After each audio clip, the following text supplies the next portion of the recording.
Então, boa tarde a todos, amigos. Eventos como esse são momentos raros, momentos inspiradores, que nos inspiram, que nos motivam a fazer a nossa caminhada na trajetória da vida com mais consciência, de forma mais desperta, de forma mais célere, de forma menos sofrida.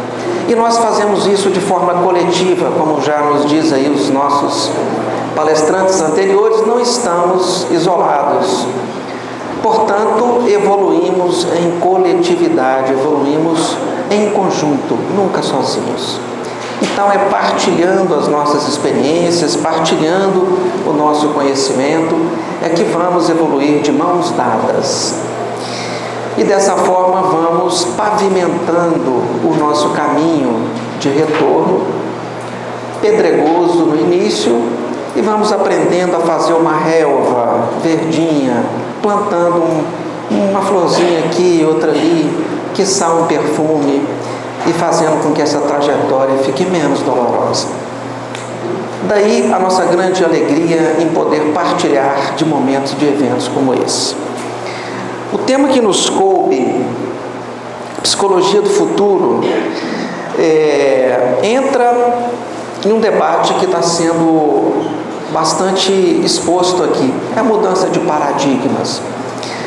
Em todos os setores do conhecimento humano, vivemos nessa transição para o terceiro milênio em mudanças paradigmáticas, no campo da medicina, no campo da psicologia, da sociologia, e balizados pela física.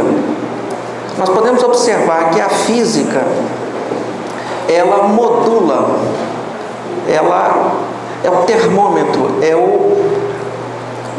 a ciência que molda, que direciona o pensamento humano em todas as áreas. Até o momento da física cartesiana, euclidiana, o universo era visto como um grande reloginho, né?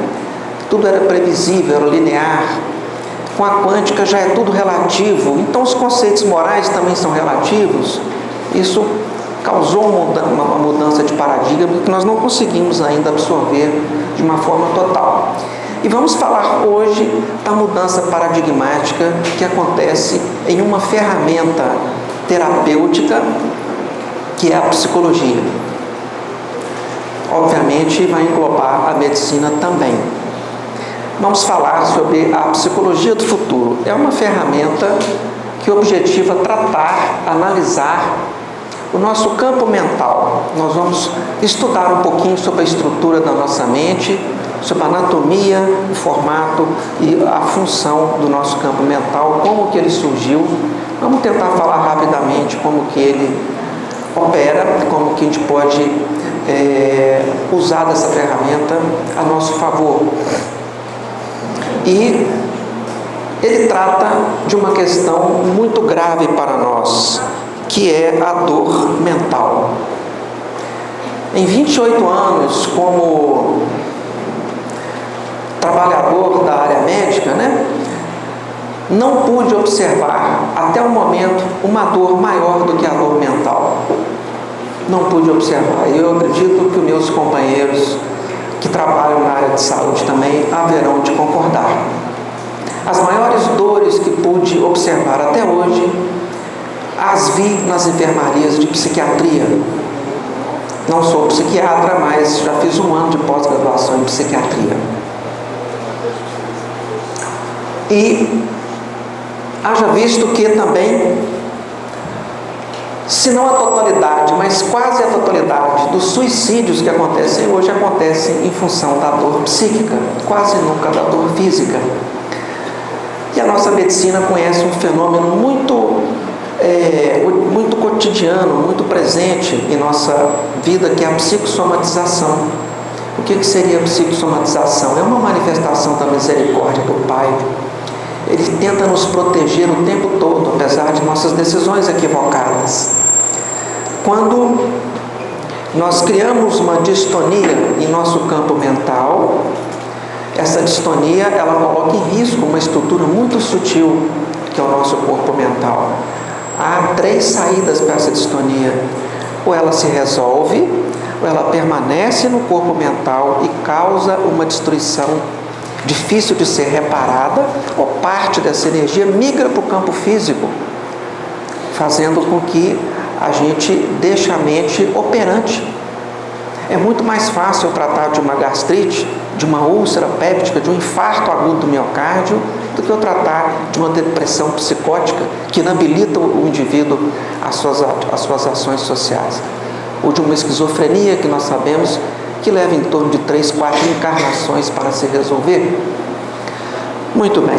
Então é disso que nós vamos tratar. E, obviamente, não temos nenhum mérito nessa apresentação, nós estamos buscando conhecimento nesses personagens que aqui estão, né? Vamos falar da psicologia de superfície ortodoxa, tradicional, né? Como diz o Baldi, a psicologia de superfície, e vamos falar da psicologia do futuro, que é a psicologia que nos reserva agora o 3º milênio, que já está em vigência. Temos muitas pessoas, muitos profissionais já operando dentro desse campo. Então, a psicanálise seria a análise do nosso subconsciente através do estudo da personalidade. Vamos falar um pouquinho sobre o subconsciente, sobre personalidade. E a nossa atual psicologia, ela contempla apenas os estreitos limites entre o berço e o túmulo. Tem a sua validade, mas grande parte dos nossos conflitos e das nossas amarras não acontecem nesse estreito momento que é um estalar de dedo da nossa verdadeira existência. E a nova psicologia considera a nossa realidade pluriexistencial. O que queremos dizer com pluriexistencial? Queremos dizer encarnação, reencarnação.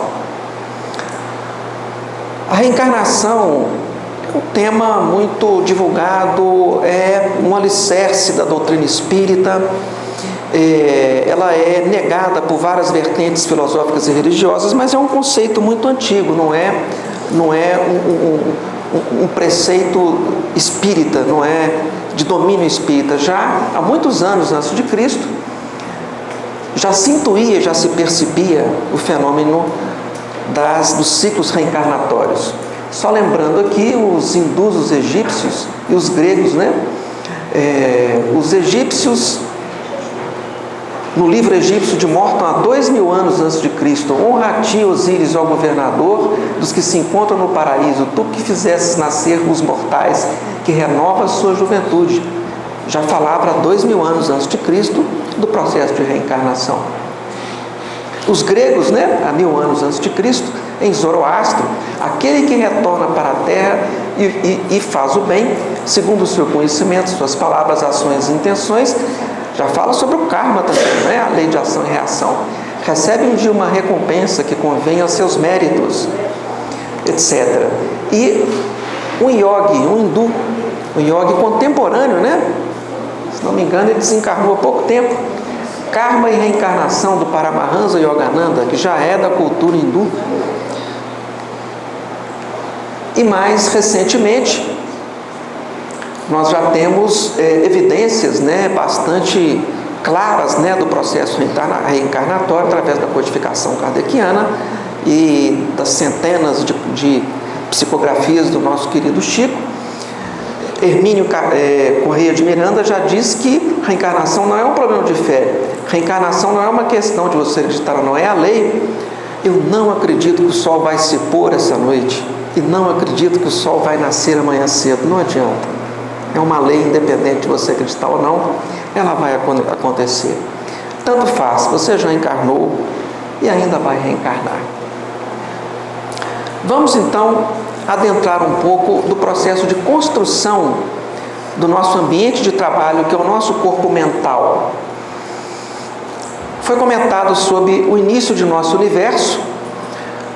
Um momento, nós já conseguimos quantificar esse momento através da nossa ciência, da espectrometria, da astrofísica, né?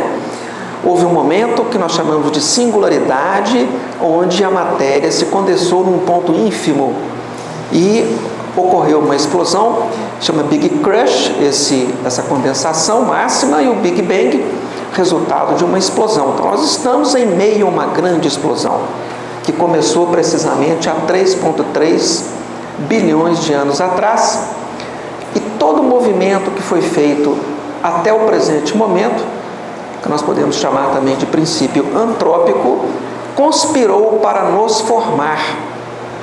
Todos os movimentos cósmicos de magnitudes imensas ou microcósmicos dentro do elemento intraatômico existiu apenas para formar a consciência que desperta em nós na forma da razão. Então vamos nos diagnosticar e mostrar como que esse princípio psíquico mental latente, que nesse ponto foi despertando até chegar ao ponto consciencial que temos hoje, a consciência, né? Que é a possibilidade de nós nos distinguirmos do ambiente e nos distinguirmos do outro. Eu sou, né? Eu penso. Fazendo uma analogia métrica, colocando cada centímetrozinho aqui como 1 bilhão de anos, nós estamos nesse ponto agora da explosão, não é mesmo? 13,3 bilhões de anos. O nosso planetinha azul, ele surgiu aqui no 8,9, ou seja, tem mais ou menos 4,6 bilhões de anos que o nosso planetinha existe dentro do universo. Depois de aproximadamente 1 bilhão de anos, através de fenômenos geológicos, atmosféricos, né? Não vamos entrar nesse detalhe, seria tema de uma outra aula. A degradação da energia do beta, né? Fecundou o raio globular e conseguiu agregar em sua estrutura a matéria orgânica. São elementos atômicos de baixo peso molecular. O carbono como um elemento central, agregado ao carbono, nitrogênio, oxigênio e alguns metais mais leves, formou-se a matéria orgânica, que começou a viajar dentro desse período e levou 3,5 bilhões de anos até constituir uma organização biológica com uma complexidade neuronal suficiente para expressar uma mente racional. Então, em tese, nós existimos, o nosso princípio espiritual, o nosso princípio inteligente, ele existe como tal há muito pouco tempo. O nosso misoneísmo, o nosso atavismo, ou lastro que nos prende à animalidade, aos instintos e à matéria bruta, é muito maior do que os laços que nos elevam para a espiritualidade. Nós existimos como Homo sapiens, né? Como consciência racional, há apenas 200 mil anos. E traços da civilização, a percepção da beleza, da arte, da cultura, o fogo, a vestimenta, etc., resquícios da nossa civilização, apenas 70 mil anos. Então, nós somos muito jovens dentro desse espectro. E se transformarmos isso aqui numa unidade temporal, considerando o nosso 3,4 bilhões em que existimos como seres orgânicos, nós existimos apenas em 24 horas, 0,07 segundos como reino hominal. Estamos muito pouco tempo dentro do reino hominal. E a partir desse momento que nós alcançamos a construção completa do corpo mental, que é o objeto do nosso estudo. É quando nós ganhamos a consciência racional, conseguimos raciocinar e conseguimos cocriar e modificar o mundo ao nosso redor. Um casal de animaizinhos colocados no lote aqui, se você volta daqui 20 anos, está o lote do mesmo jeito. Se você põe um casal de humanos, você vai encontrar uma casa, uma plantação, você vai ver que ele mudou o ambiente. E esse corpo mental, quando nós ganhamos esse corpo mental, o pensamento, a palavra, a ação, nós começamos a lançar forças e cocriar. Nós ganhamos de presente essa possibilidade que nós chamamos de livre-arbítrio. O livre-arbítrio é uma possibilidade de ação inerente à mente racional. E a partir desse momento nós ganhamos responsabilidade pelas nossas decisões. O livre-arbítrio é uma função que ninguém pode tirar de você, nem o próprio Pai Criador, senão ele seria um tirano e você seria um robô. Eu posso influenciar você, mas quem vai tomar a decisão é você, e você vai se responsabilizar pela decisão tomada. E quanto mais ascendemos na escala evolutiva, menos determinismo temos e mais poder de decisão, ou de cocriação, ou de transformação nós ganhamos. Ora, vejam, o mineral, você põe uma pedra aqui, daqui a 10 mil anos, ela está lá do mesmo jeito. O vegetal já tem algum grau de liberdade, ele tem um fototropismo positivo, o girassol vira para onde tem o sol, ele já tem mais liberdade. Ele opera a fotossíntese, ajudando na manutenção da vida, né? O animal já tem a capacidade de deslocar, apesar de uma vida muito triste, né?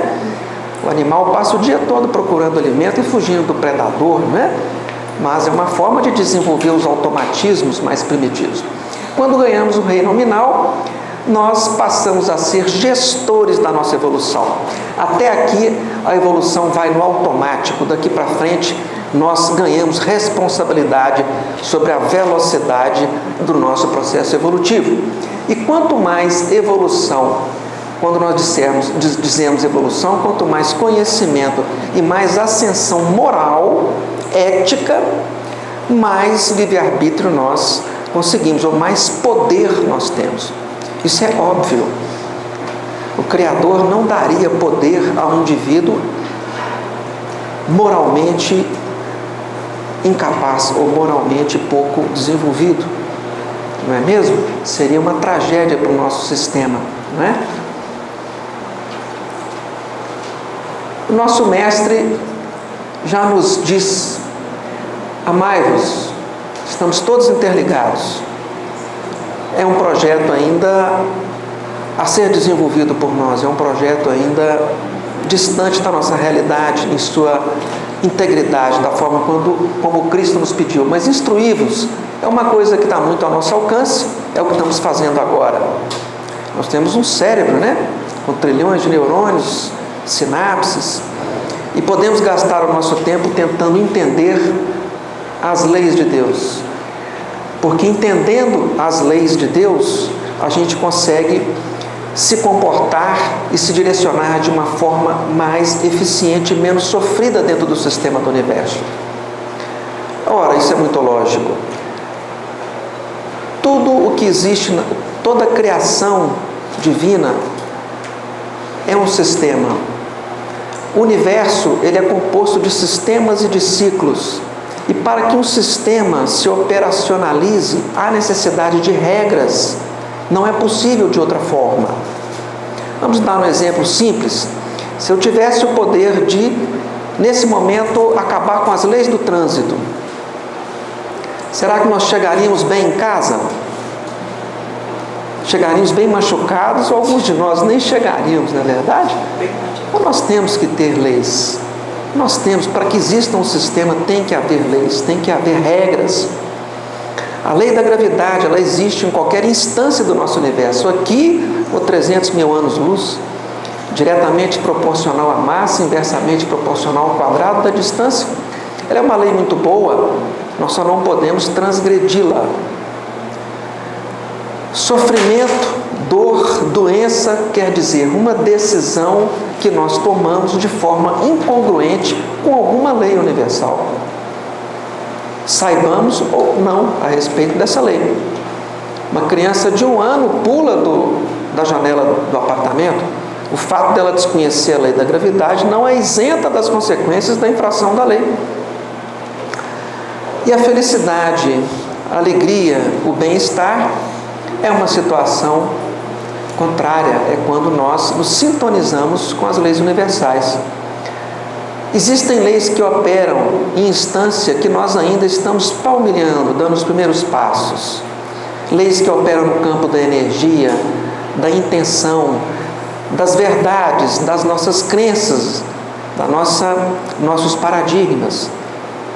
Muitas vezes geram pensamentos, geram palavras e geram atos que não estão em congruência com as leis universais, daí gerando o sofrimento. Então é bom entendermos, né, que não existe esse Deus punitivo, né, como foi falado na palestra anterior. Não existe essa entidade que nos pune, né, que algumas frentes religiosas tentam nos fazer crer apenas com afã de domínio, né, e de poder. Porque a partir da condição nominal, nós somos os gestores da nossa evolução. Nós é que vamos decidir. Por isso que somos diferentes. Estamos no mesmo barco, mas alguns estão na popa, outros estão na proa. Outros estão lá embaixo no porão do barco, junto com os ratinhos e os detritos. Outros estão lá naquele mastro, lá em cima, com um binóculo, olhando lá no horizonte, onde o céu se encontra com o mar, quiçá vendo uma paragem, um destino brilhante lá na frente, não é? Mas todos no mesmo barco. E com a nossa inteligência nós vamos nos inteirando dessas leis, né? Aumentando a nossa consciência da vida, aumentando o nosso campo consciencial e desenvolvendo cada vez mais a energia básica que movimenta todo esse universo, que é o amor. Muito bem. Vamos entrar agora, gente, mais no cerne do nosso tema, né? Da psicologia do futuro.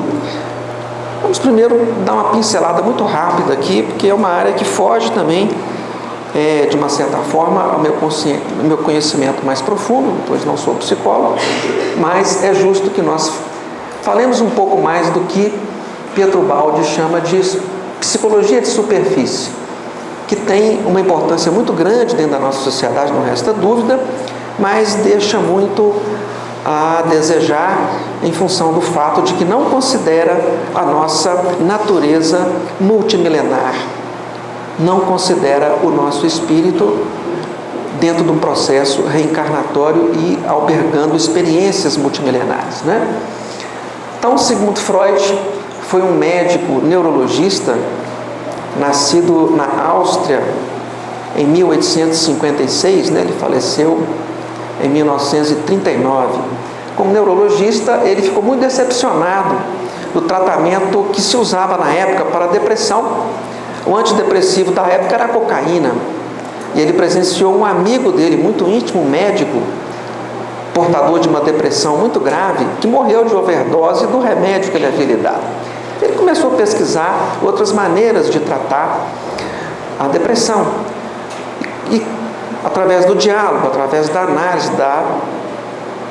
análise dos sentimentos mais profundos, ele induziu que existia um elemento inconsciente, existia uma força dentro da nossa mente, que nós não tínhamos conhecimento dela, e que ela albergava os instintos. Entre os instintos, ele considerou o instinto da sexualidade como o mais potente, de fato é, e o impacto desses instintos com as repressões que a educação e a sociedade nos impunham, gerava um conflito e gerava as dores mentais. Então, a partir desse ponto, Freud conseguiu, através do processo catártico, através do diálogo, da expressão dessas emoções em uma linguagem simbólica, ou seja, quando você transforma um conteúdo emocional numa simbologia, seja falada, escrita, musicalizada ou de expressão verbal, você consegue desreprimir e racionalizar esse conteúdo conflituoso e trazer o alívio e a cura para o indivíduo, né? Mais para frente, o Carl Gustav Jung, um suíço, um médico psiquiatra suíço, nascido em 1875 e falecido em 1961. Carl Jung já deu um passo à frente, ele já diz, com relação a complementar, né, o trabalho de Freud, que o cérebro não pode ser somente um apêndice das glândulas genitais, tem muito mais coisas envolvidas dentro desse processo do estudo do inconsciente, né? E o grande, sem entrar em muitos detalhes, o grande avanço que Jung trouxe foi o conceito do inconsciente coletivo e dos arquétipos. Fazendo uma analogia com uma tecnologia moderna, né, ele considerou o inconsciente coletivo como um grande provedor que recebia e era alimentado e alimentava terminais. Cada um de nós, de nossas mentes, seria um terminal de computador que alimentava e era alimentado por esse inconsciente coletivo. E dentro dele existiam imagens que fluíam de geração a geração sem que houvesse um aprendizado objetivo. Então tem o arquétipo da violência, o arquétipo do sábio, e vários arquétipos. E, segundo Jung, o conflito desses arquétipos com também as situações que nós enfrentávamos na nossa cultura, na nossa educação, geravam conflitos, e esse conflito geraria o nosso sofrimento, né? Então, em termos gerais, né, que não é o nosso objetivo, mas em termos gerais, os complexos, as neuroses, que são fontes de sofrimento mental, seria o choque entre os instintos e desejos inconscientes, o efeito repressor do consciente, formando formatações mentais distorcidas que alteravam o comportamento e geravam psicossomatizações, como nós já dissemos, gerando sofrimento. Em análise, o choque entre o misoneísmo conservador, que está aqui no inconsciente, e o dinamismo ascensional do transformismo evolutivo, que exige a renovação e a superação. Portanto, para que nós superemos esse conteúdo arquetípico, né, do misoneísmo, haverá de ter sofrimento, não tem como evoluir de outra forma. Entrando agora no nosso tema, psicologia do futuro, nós já dissemos, ela considera a evolução pelos ciclos reencarnatórios. Ela considera que somos seres multimilenares e guardamos um arquivo de nossas experiências, aquisições, habilidades e dificuldades que enfrentamos em nossas vivências pretéritas. Acreditamos que quando envoltos pelo corpo físico, nós passamos pela fase de aquisição de experiências, nós realmente evoluímos dentro dessa fase. E quando nós passamos para a fase de desencarnado, o nosso inconsciente, ele se manifesta de uma forma mais intensa e nós fazemos uma reflexão daquilo tudo que foi vivenciado na reencarnação pretérita e fazemos uma preparação, um reordenamento e uma programação pré-reencarnatória para a nossa próxima experiência. E dessa forma nós vamos evoluindo. O estudo baldiano nos mostra que nossa trajetória ascensional, que eles chamam de trajetória típica dos movimentos fenomênicos, se faz de uma forma em espiral, que se expande, retrai um pouquinho, se expande mais, sendo que o movimento de expansão predomina sobre os movimentos de retração. Esse seria o nosso movimento. Esse espacinho aqui, ó, esse pequeno hiato aqui seria a nossa existência atual. Esse pequeno hiato aqui é o espacinho entre o berço e o túmulo. Estamos aqui dentro desse hiato. Mas isso é um momento da nossa existência. A nossa existência é isso tudo aqui, ó. E no nosso inconsciente profundo, nós guardamos ali todas as experiências e todas as habilidades, inclusive os automatismos metabólicos, estão todos guardados ali, dentro desse compartimento mais profundo. Então aqui está a anatomia do nosso corpo mental, não é mesmo? Essa parte aqui, a psicologia ortodoxa e a medicina tradicional, a alopática, conhece muito bem, né? Nós temos aqui um inconsciente profundo, que guarda todas as experiências, né, em microchip, que nós passamos desde nossas formas irracionais, né, da vida. Nós temos aqui, operando o nosso subconsciente atual, que é o backup, né, da nossa encarnação atual. Tudo que nós passamos, desde do berçário até o presente momento, fica registrado aqui, que nós aprendemos na faculdade, as experiências que tivemos nos relacionamentos, etc., fica tudo aqui.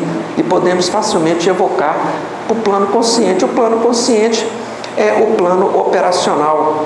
Quando nós estamos acordados, agindo, estamos operando com essa mente mais densa que a mente consciente. E a partir do momento que vamos criando novas habilidades, novos automatismos, nós vamos julgando esse subconsciente atual para o inconsciente profundo. E esse subconsciente atual vira consciente. Nós vamos ascendendo na nossa escala evolutiva, ampliando o nosso grau de consciência. Os próximos passos que nos esperam é a conquista do superconsciente, que seria já a mente intuitiva. Ela já opera fora do limite temporoespacial. Seria uma mente quântica, né? Podemos dizer assim. Nós temos flashes, né, lampejos aqui dessa intuição. Da mesma forma que o animalzinho de estimação da nossa casa, muitas vezes tem lampejos de racionalidade, de inteligência. Nós fazemos pequenas emersões dentro da intuição, alguns mais, outros menos.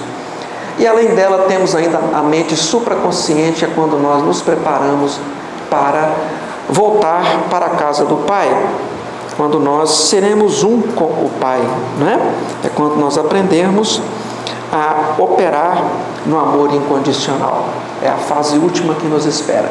Então, esse aqui que seria mais ou menos a anatomia do nosso corpo mental.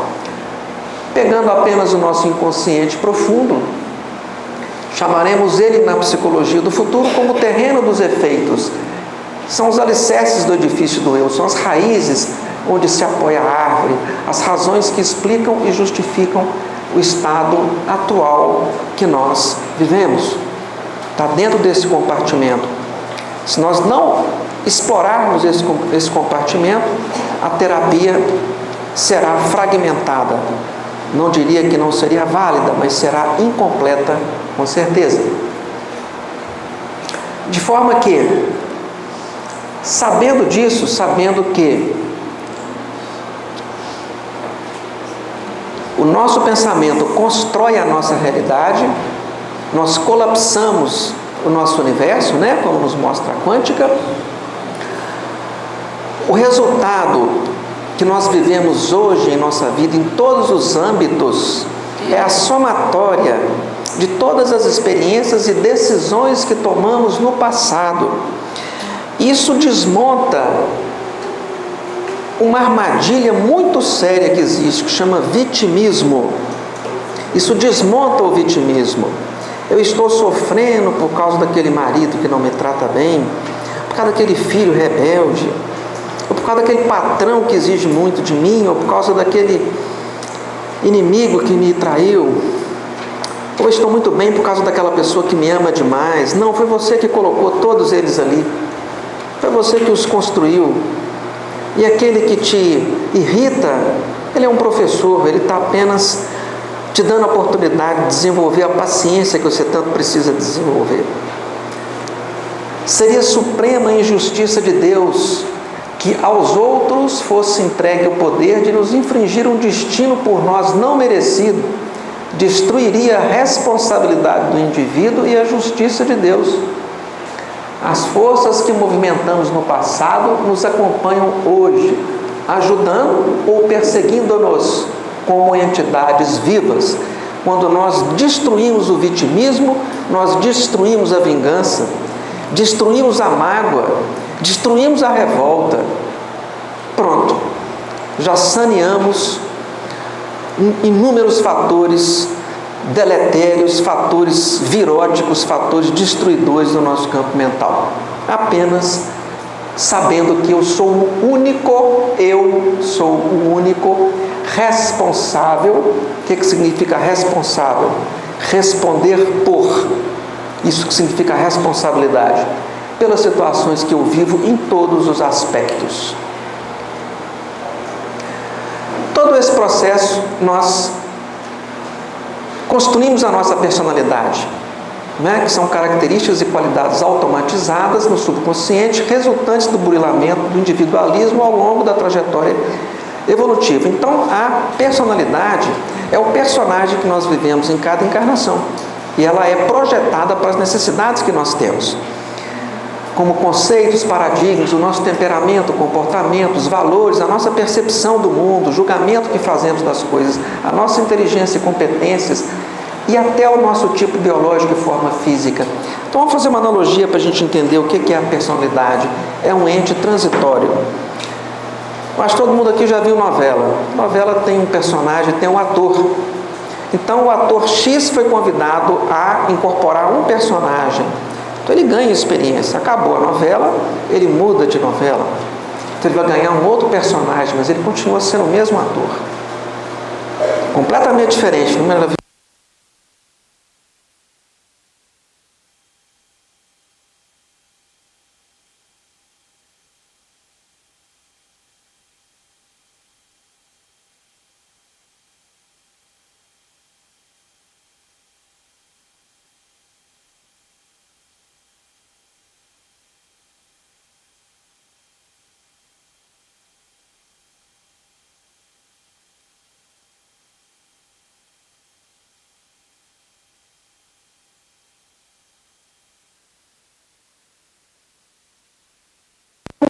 ser as prerrogativas, as características de um profissional que se propõe a atuar como psicanalista do futuro. Ele tem que ser capaz de fazer uma análise da estrutura da personalidade do paciente. Ele tem que saber ouvir e interpretar. Ele tem que ser um mestre, tem que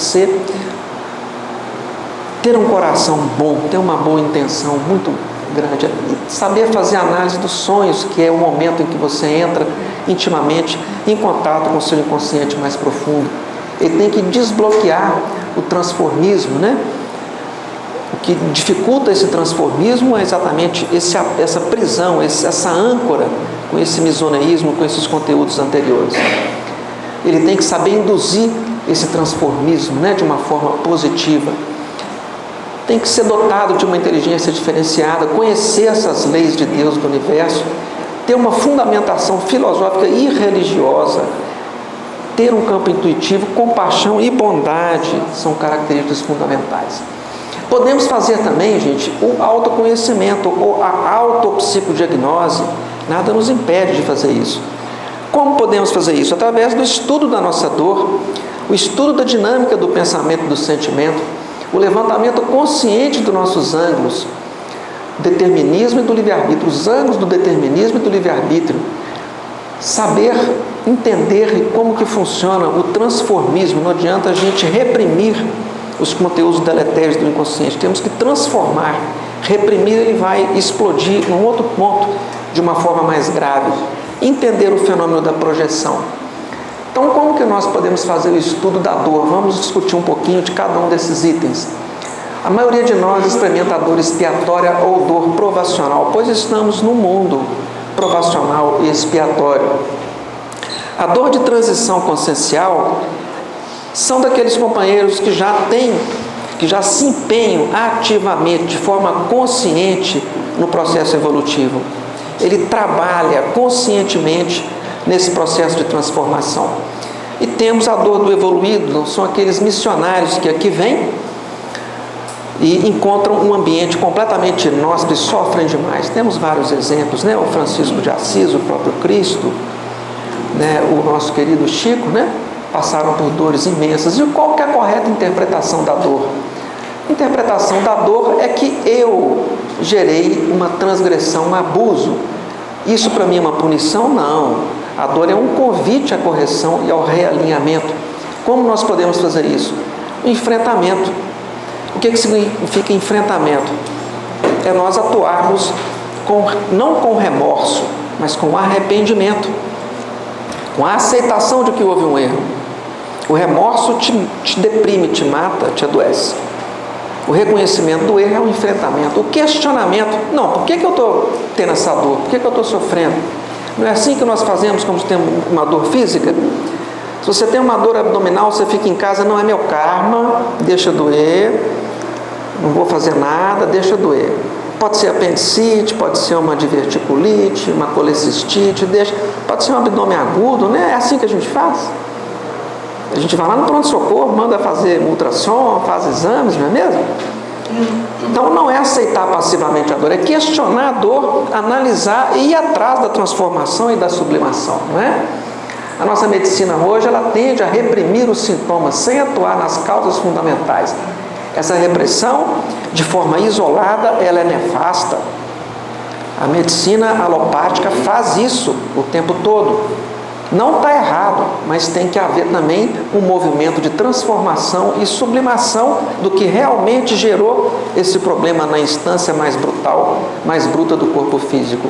Então, o médico do futuro combinará o conhecimento científico com o conhecimento espiritual, vai tratar na causa, mas vai tratar também na causa e no efeito.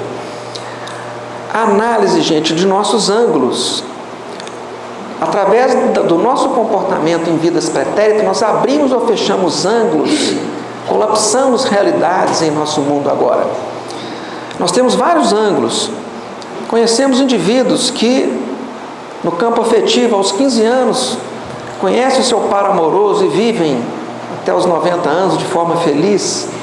Tem outros que conhecem o seu parceiro, logo é vítima de uma traição, arranja um outro que o maltrata, depois arranja outro que, por fim, ele passa uma vida em grande sofrimento. ele fechou o ângulo. Existem indivíduos que facilmente se relacionam com os componentes da família, outros têm uma dificuldade muito grande. No campo intelectual, tem gente que abriu 360 graus, trabalhou muito nesse campo.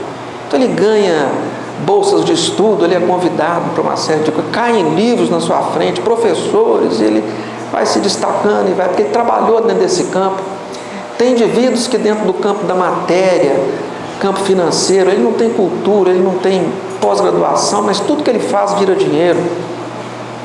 E o outro que estuda, trabalha e vai, e abre uma firma, ela quebra, e arranja um emprego, ele perde, passa dificuldade e vai. Trabalhou mal dentro desse campo. Ele fechou esse ângulo. Campo físico, campo da saúde. Eu tenho um paciente internado que ele tem um ângulo físico fechado. Ele é tetraplégico. Ele não tem liberdade para coçar as costas. Ele fechou o ângulo dele completamente no âmbito físico. Nós temos outros que chegam aos 100 anos, com plena autonomia, com pleno vigor físico, conseguem resolver todos os problemas da vida diária sem nenhum problema. Então vamos estudar os ângulos da nossa vida, porque nós é que abrimos ou fechamos esses ângulos. Evolução do transformismo consciencial. Isso aqui é uma coisa importante para a gente aprender a manobrar a história da nossa mente, alçarmos a rédea do nosso campo mental. Como sou cardiologista, eu imaginei o nosso pensamento como pulsos de elétron. Isso aqui seria a pulsação do coração. Vamos entender isso aqui como um pulso da nossa mente. A nossa mente racional funciona por imagens. Essas imagens, elas são colocadas em um tempo muito rápido. Nós chamamos de tempo quântico ou tempo de Planck. Seria uma fração muito pequena do segundo. No intervalo entre duas ondas de pensamento, a nossa consciência faz o que nós chamamos de respiração sistêmica. Ela viaja rapidamente do átomo até a consciência cósmica. Então, entre dois pensamentos, nós fazemos uma viagem, uma conexão com o pensamento de Deus. Daí a insaciabilidade do desejo. Daí aquela melancolia, tristeza, aquele vazio que nós nunca conseguimos preencher. Porque nós temos um contato dentro de cada segundo, entre um pensamento e outro, com essa consciência superior. Nós viajamos do antissistema para o sistema rapidamente dentro do nosso campo consciencial. Por isso que dizemos que a consciência é o guardião da probidade. Dentro da consciência nós temos todos os registros que já passamos e que haveremos de passar. E através da desaceleração do pensamento, ou seja, do processo meditativo, nós conseguimos aumentar o espaço entre dois pensamentos. Conseguimos pacificar a nossa mente e manter um contato mais ostensivo com a consciência cósmica. E conseguimos operar com mais facilidade essas ondas de transformação. Por fim, o fenômeno da projeção.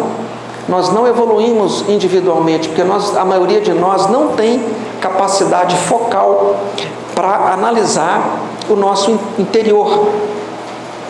É o mesmo que pegarmos um livro e colocarmos aqui, não é? E se passamos dos 40, temos que fazer assim, né? Um pouquinho mais, o braço vai ficando curto, né? Então nós não temos distância focal para enxergar com clareza o que vai dentro de nós. Através do outro é que nós conseguimos nos enxergar. Então aquilo que nos incomoda dentro do outro é o que precisa ser trabalhado dentro de nós. Por exemplo, nós não vamos aprovar ou aplaudir um ato de desonestidade, mas se o indivíduo desonesto nos perturba a nossa paz mental, é porque isso existe dentro da gente. Nós não vamos aprovar um assassino, mas se ele te desequilibra profundamente, é porque esse potencial existe dentro de você. Não tenha dúvida disso. Então, esse é o fenômeno da projeção. Toda essa análise nos faz caminhar da dor e o determinismo até a felicidade, a liberdade, aumentando o nosso espectro de consciência e de livre-arbítrio. Então, a insaciabilidade do desejo e o transformismo fenomênico nos transporta dentro dessa trajetória. Isso aqui é um fenômeno inerente a qualquer ser vivo. Todos nós, do momento que acordamos até o momento que adormecemos, temos dois objetivos inconscientes: aumentar a nossa felicidade, nosso bem-estar e fugir do sofrimento. É o que nós estamos fazendo aqui agora. Isso é comum a todos os seres vivos, até aos insetos. Uma formiguinha, quando entra na sua cozinha, o que ela está querendo? Ser feliz. Ela quer encontrar um potinho de açúcar, de preferência aberto. Não é verdade? E quando ela vê você com a sandália na mão, assim, na porta, ela vai fugir do sofrimento. É comum a todo ser vivo, é o que nós fazemos. E é esse o nosso objetivo nessa trajetória. Yang descobriu que os indivíduos, os pacientes que ele tratava, que tinham uma religiosidade proeminente, hipertrofiada, ele obtinha um sucesso terapêutico maior. Ele conseguia recuperar mais rapidamente, usar menos medicamentos, se reintegrar mais facilmente, como o nosso palestrante anterior nos mostrou. A religiosidade, tanto é que a sua religião é um componente obrigatório da anamnese psiquiátrica. Onde está o Pai que o Filho não vê? Não vemos porque não conseguimos fazer isso aqui com o pensamento de Deus. Isso aqui é uma oscilação de onda, vamos fazer uma analogia com a física, né? Essa ondinha mais escura seria o pensamento de Deus. Essa ondinha vermelha seria o nosso pensamento. Nós alcançaremos a iluminação, alcançaremos a mente superconsciente quando nós sintonizarmos o nosso campo mental com o pensamento de Deus. Mas infelizmente estamos assim. Então nós não colapsamos, olha aqui, nós estamos colapsando uma outra realidade. Nós estamos colapsando a matéria, estamos colapsando a ciranda reencarnatória com os sofrimentos inerentes à mesma. Quando nós passarmos a sintonizar com o pensamento de Deus, vai acabar essa ciranda toda aí, né? É um movimento que nos cabe. E olha que interessante, é necessário começar e continuar em Deus, associando os nossos impulsos ao plano divino, fazer essa sintonia, a fim de que nosso trabalho não se perca no movimento ruinoso e inútil. Nossa escolha, podemos adiantar ou nos atrasar nesse processo, né? Agora, isso aqui é uma frase que me soou muito forte. Eu fiquei muito entusiasmado quando eu li isso aqui. O Espírito Universal do Pai há de presidir-nos o mais humilde esforço na ação de pensar, falar e agir em conformidade com a sua lei. Então basta um pequeno movimento de intenção em fazer isso, que nós nos colocaremos a favor de uma corrente enorme, universal, muito grande. Basta nós querermos, não é difícil. Vamos terminar primeiro com uma frase do nosso querido Emmanuel: não pergunte se Deus é um foco gerador de mundos ou se é uma força irradiando vidas. Não possuímos ainda inteligência capaz de refletir-lhe a grandeza, mas trazemos o coração capaz de sentir-lhe o amor. O que ele está nos dizendo? Não tente compreender o universo e Deus com a sua mente racional. É somente através da intuição e do amor que você vai conseguir chegar lá.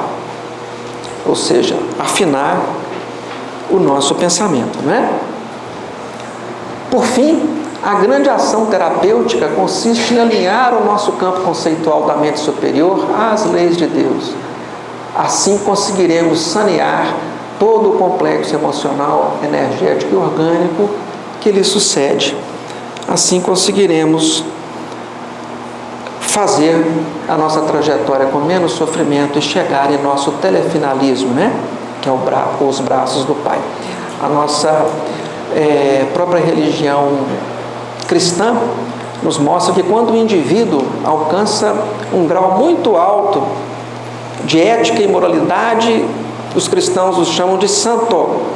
O santo é São Pedro, São Paulo. Quando em medicina o indivíduo tem saúde, ele está são. Então, a saúde é inerente, é acoplada à evolução ética, à evolução moral. Desejamos paz a todos e obrigado pela oportunidade.